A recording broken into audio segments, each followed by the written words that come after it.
Pensiero del giorno. Martedì 26 agosto. Curare l'ambiente. Un tempo il problema ecologico non esisteva.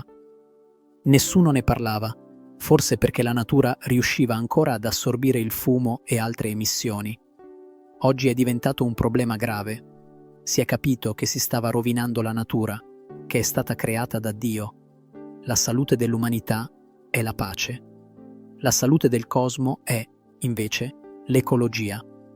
La natura deve essere salvata. Il pianeta deve esistere affinché l'umanità possa vivere, è quindi essenziale per la vita. L'ecologia è la base della pace. La pace e la fratellanza possono realizzarsi solo su un pianeta che esiste. Martedì 26 agosto. Curare l'ambiente. Chiara Lubich, come un arcobaleno, città nuova editrice.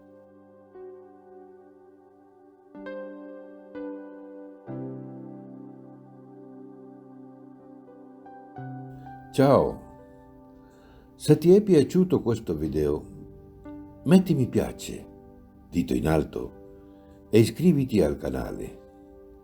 È libero, gratuito e senza alcun impegno. Parola di vita, agosto 2025.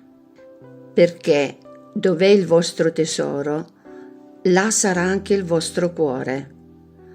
Vangelo di Luca, capitolo 12, versetto 34.